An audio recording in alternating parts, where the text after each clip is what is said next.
Olá, querido irmão, querida irmã, este é o programa Tesouro da Igreja.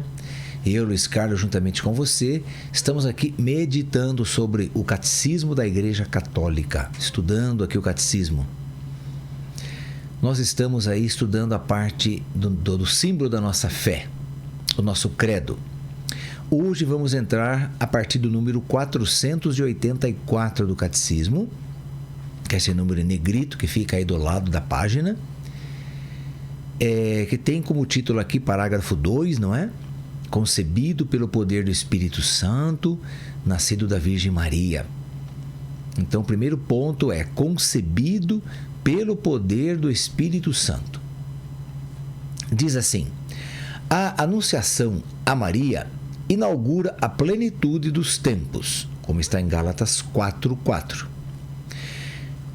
O que é a plenitude dos tempos? É o cumprimento das promessas e das preparações.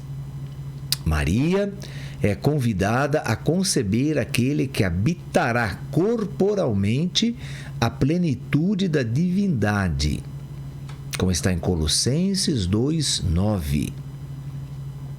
A resposta divina à sua pergunta, quando Maria pergunta ao anjo como se fará isto, se não conheço homem algum, como está em Lucas 1:34, essa resposta é dada pelo poder do Espírito Santo. O Espírito Santo virá sobre ti. Lucas 1:35. Assim que ela pergunta para o anjo como se dará isso, porque eu não conheço nenhum homem, o sentido de conhecer, o verbo conhecer, na Sagrada Escritura, é um verbo que é diferente do que nós entendemos hoje. Por exemplo, hoje eu digo, você pode dizer, eu conheço o Luiz Carlos lá da Rádio Cantate, eu conheço o Luiz Carlos. Bem, então você me conhece porque você me viu, me vê aqui ou ali, ou participando dos nossos programas aqui, ou no retiro, ou nos cursos de teologia, enfim, você me conhece porque você me vê. Ok. Agora, conhecer na Sagrada Escritura é diferente do nosso modo usual de hoje. O verbo conhecer hoje é assim, eu conheço fulano, conheço Beltrano. Mas na Bíblia, na Sagrada Escritura, o verbo conhecer, ele queria dizer outra coisa. Quando Maria diz para o anjo, não conheço homem algum, como é que eu vou ficar grávida? Ela quis dizer, eu não tenho intimidade com nenhum homem, como é que eu vou engravidar? Então, conhecer na Sagrada Escritura é ter intimidade. Quantas vezes Jesus fala para nós conhecermos a Ele? Vós me conhecereis, vós sabereis quem eu sou. Então, o que é esse conhecer? Conhecer é ser íntimo. Ser íntimo. Você quer ser íntimo de Jesus? Sim, eu também quero.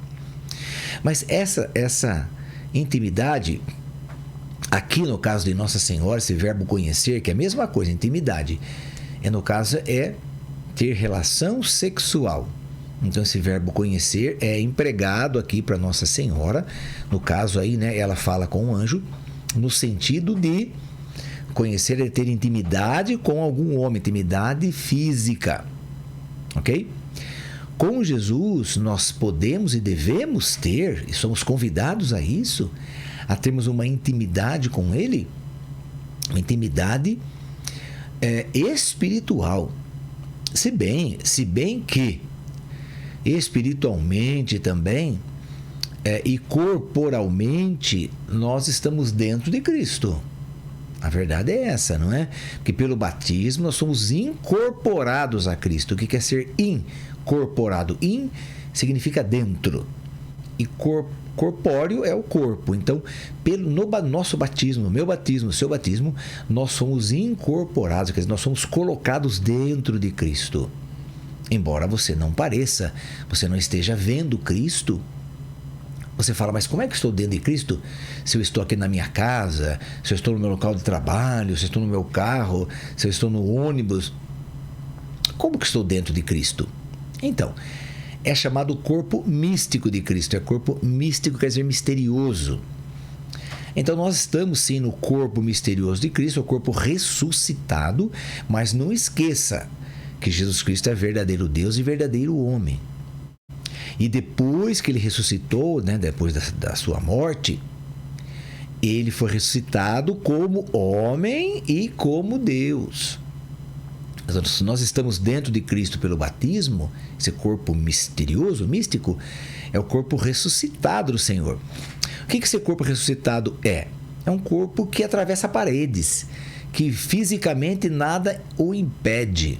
Por isso que nós estamos dentro de Cristo, porque o corpo dele é um corpo que não tem limites, que não tem alguma coisa física que possa impedi-lo de chegar aqui, de estar com você agora, neste momento.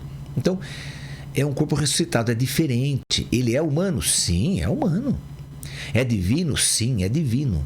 Mas ele está num modo diferente que nós nem imaginamos como é que é isso.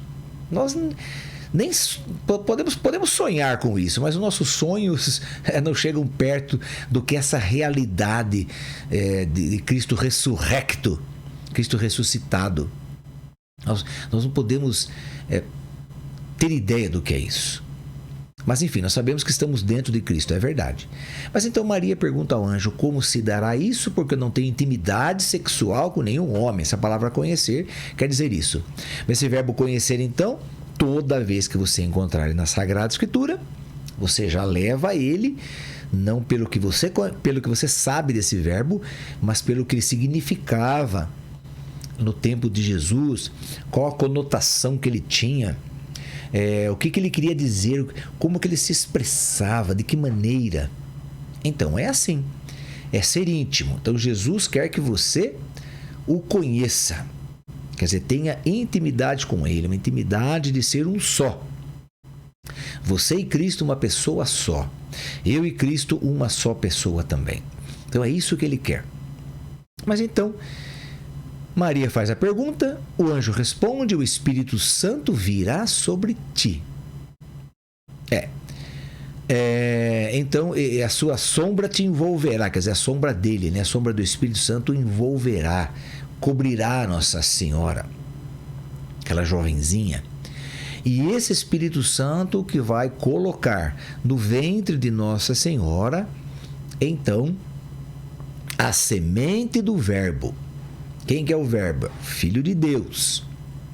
É a segunda pessoa da Santíssima Trindade. Então, ele vai colocar a semente desse Verbo, uma semente espiritual, divina. Semente divina. E essa semente, então, ao entrar no corpo de Nossa Senhora, vai gerar um ser humano que também é divino por causa da semente que é divina. Não foi semente humana. Semente que veio de um homem. Chama-se sêmen. Não foi essa semente humana, foi semente divina. Bem, vamos lá. Concebido pelo poder do Espírito Santo. A missão do Espírito Santo, no número 485, está sempre conjugada e ordenada à do Filho. Sim, o Espírito Santo, a terceira pessoa, a Santíssima Trindade, que é o amor entre o Pai e o Filho, que une o Pai e o Filho, ele é enviado sobre Jesus, no caso aí do batismo, né? Quando João estava batizando as pessoas, Jesus ali apareceu e ali então o Pai enviou o Espírito Santo para ficar com Jesus. Mas Jesus precisava do Espírito Santo, Luiz Carlos? Mas ele não era Deus? Sim, ele era Deus. Ele nunca deixou de ser Deus. Mesmo encarnado, adquirindo o corpo humano, ele continua sendo Deus. Só que ele não poderia usar de sua igualdade com Deus. Não poderia. Por quê? Já expliquei aqui. Porque senão ele não poderia dizer para você, vem e segue-me. Não poderia dizer isso, porque ele é Deus. Faz o mesmo que eu faço, do mesmo modo que eu amei as pessoas, ame você também. Mas como que eu vou amar Jesus se o Senhor é Deus, né? O Senhor amou como Deus? Então, aí que está, nós não poderíamos seguir dessa forma. Por isso que ele quando ele se fez homem, ele não usou de sua igualdade com Deus, embora ele não deixou de ser Deus. Ele só não usou de sua igualdade. Então ele precisava do Espírito Santo 100% para evangelizar, para lutar contra as tentações do demônio, para fazer os milagres que ele fazia e para instaurar o reino de Deus aqui na terra. Então ele precisava sim do Espírito Santo. Então por isso que o Catecismo da Igreja Católica não tem medo de afirmar que a missão do Espírito está conjugada e ordenada sempre à missão do Filho. Sempre. Ok? Ele veio para dar continuidade à missão do Filho, mas ele veio, claro, antes do Filho ir embora, né? Antes dele ressuscitar e ascender aos céus. Ele já veio no batismo de João Batista, que o céu se abriu e o Espírito Santo desceu em forma de pomba, né? Você lembra disso, né? Isso foi possível porque o Pai queria que as pessoas vissem que estava descendo o Espírito Santo sobre o Filho. Por isso que ele fez então em forma de pomba, não é? Que é um dos símbolos do Espírito Santo. Claro que o Espírito Santo não é uma pomba. Nunca foi, nunca será. Ele é Deus. Ele é Deus, igual Pai, igual Filho. Ok? Mas naquele momento foi assim que Deus usou, né, da compreensão dele para com os seres humanos. Bem, a missão do Espírito Santo, então, vamos deixar bem claro que a missão dele está sempre conjugada e ordenada à do Filho. Veja que quando Jesus ia ascender aos céus, né, ali nos últimos capítulos ali de João, bem, não nos últimos, né, capítulo 16 ali, ele já dizia, né, capítulo 15, 16, 17, que são aí as despedidas de Jesus. Então ele fala, olha, agora eu vou, mas eu vou enviar o outro Paráclito, aquele que vai ficar eternamente convosco, que é o Espírito Santo.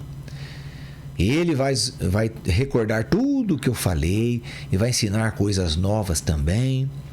E é ele que vai ficar aqui com vocês. Então, quem que está aqui conosco agora, agindo em nós, na igreja, protegendo, guardando a igreja, iluminando a igreja, santificando a igreja, todas as pessoas, os sacramentos, é o Espírito Santo.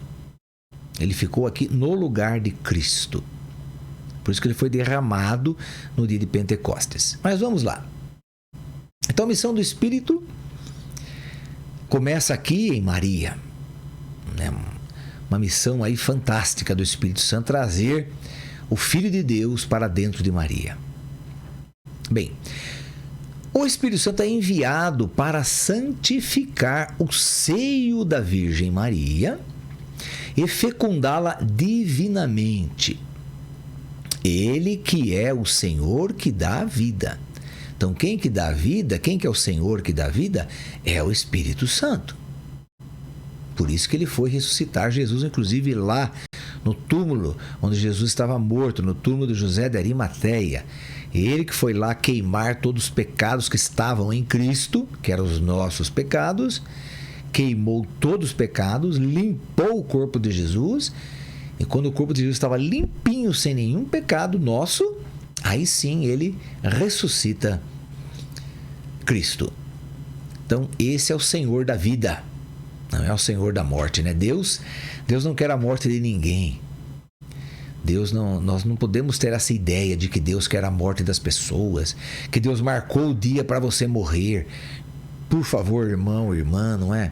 Isso não existe. Deus não marca o dia de ninguém para morrer, não quer que ninguém morra.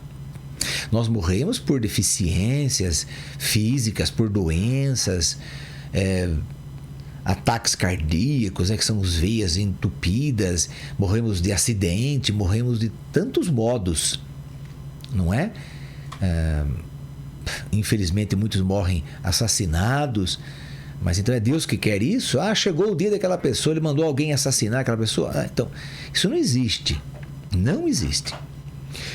Mas Deus chama a gente. Depois da morte, sim, após a morte Deus nos chama. Mas a morte não é querida por Deus.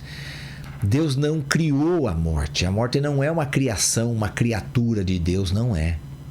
A morte é o salário do pecado. É a consequência do pecado original. Bom, mas Jesus já não venceu a morte? Sim. Por isso que quando nós morremos, nós não permanecemos na morte. Por isso que Deus nos chama depois da nossa morte para viver com Ele. Se assim, claro, você se comportou, você fez direitinho toda a lição de casa, então sim, aí Ele te chama para viver com Ele. Mas depois que você morreu, ok? Então não tem sentido você ficar acreditando aí nas pessoas que dizem: não, o destino já está traçado, você vai morrer em tal dia. Isso não existe. Por favor, não pense assim. Agora, o que muita gente faz também é antecipar a morte.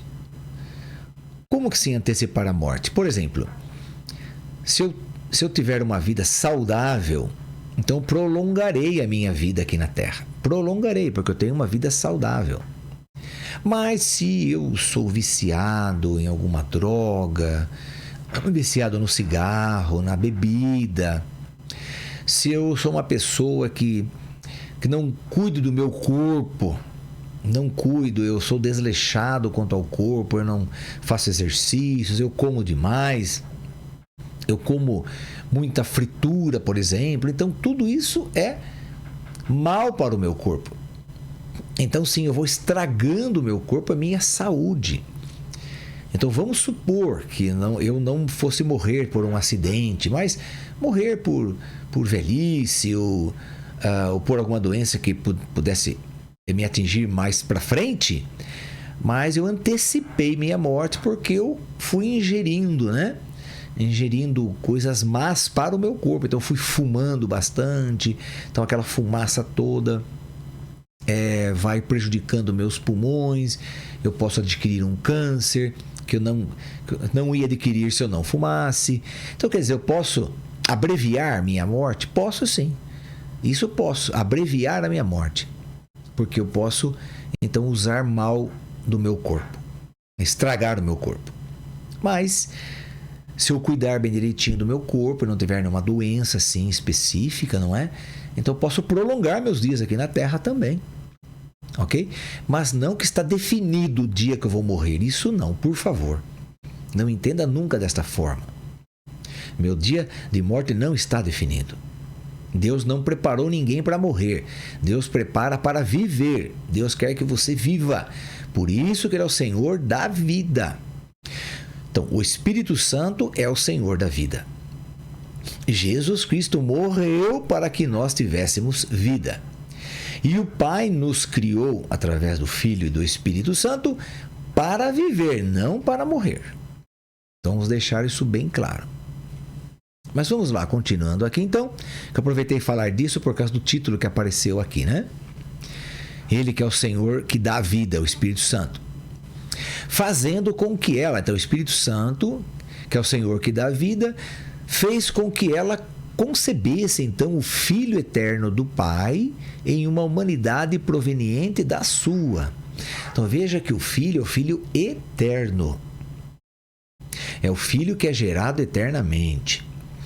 O Pai existe desde sempre, assim como o Filho existe desde sempre, e assim como o Espírito Santo existe desde sempre.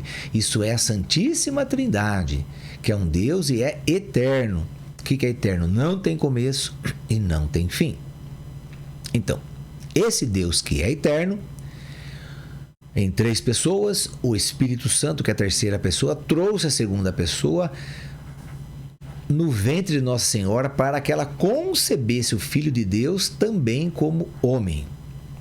E, ao mesmo tempo, Deus e homem. Agora, a humanidade está dizendo aqui, que a divindade veio do Pai, que é eterno, e a humanidade veio de Maria. Então, eu já expliquei isso aqui em dias passados aí, que toda a humanidade de Cristo veio de Nossa Senhora. Todas as características, todos os cromossomas, os pares de cromossomos, então, vieram de Nossa Senhora.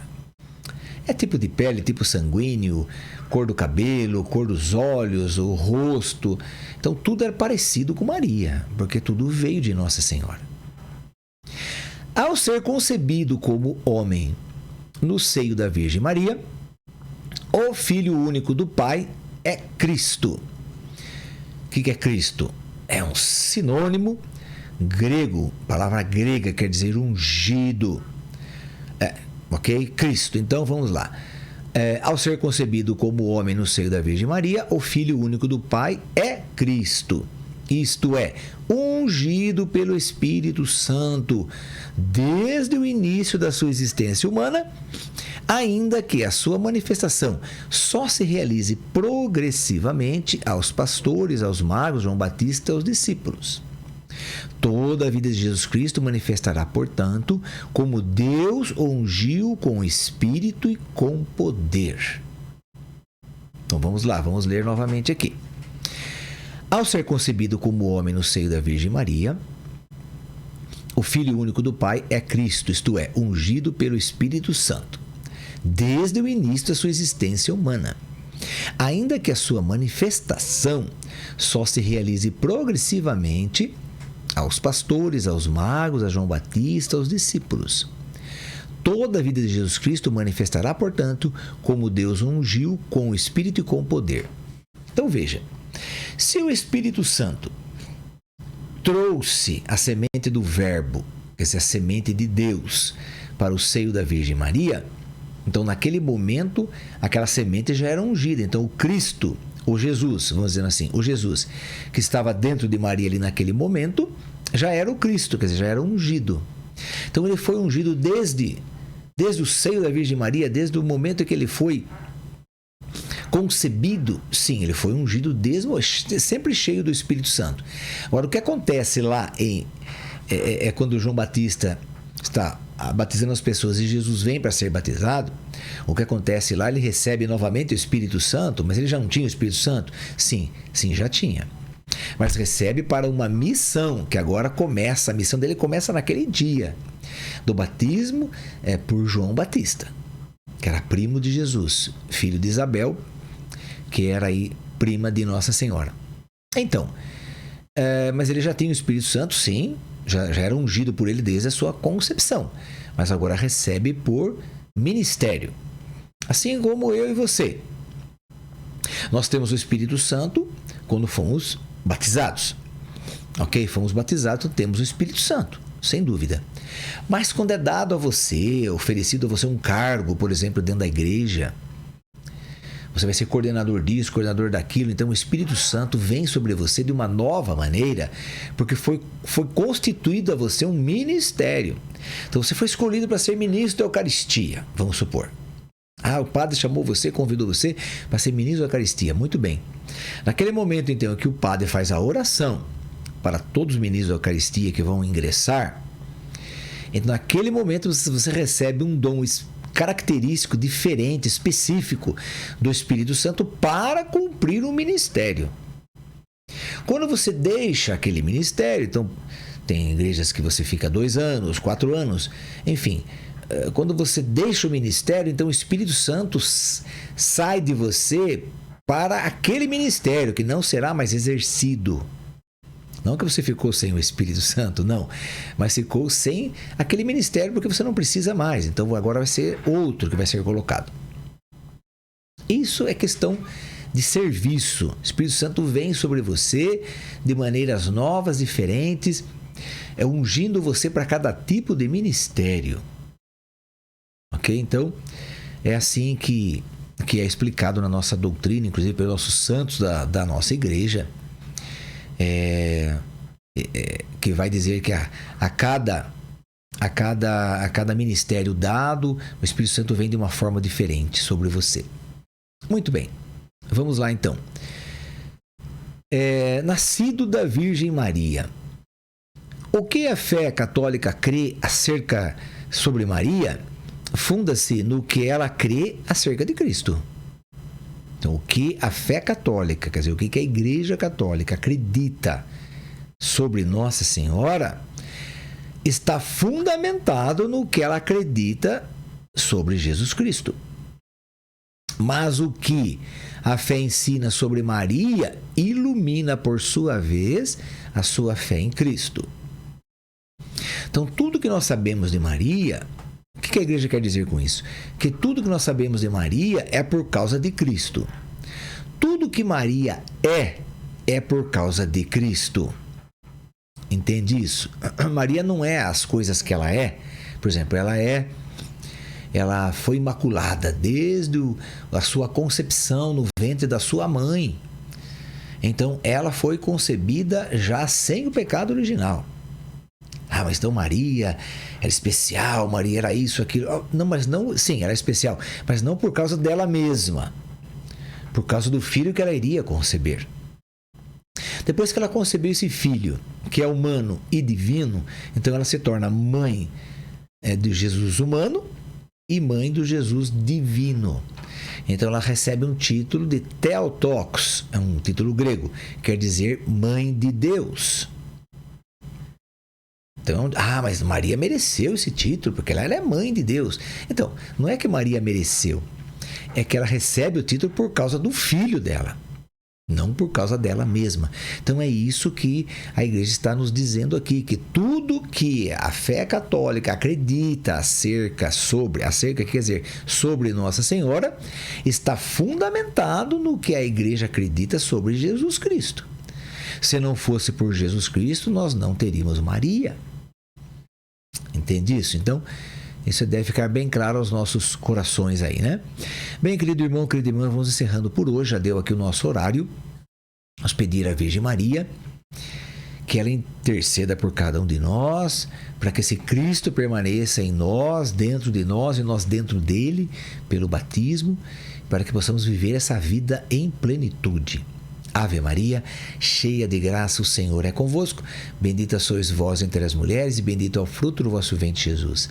Santa Maria, Mãe de Deus, rogai por nós, pecadores, agora e na hora de nossa morte. Amém.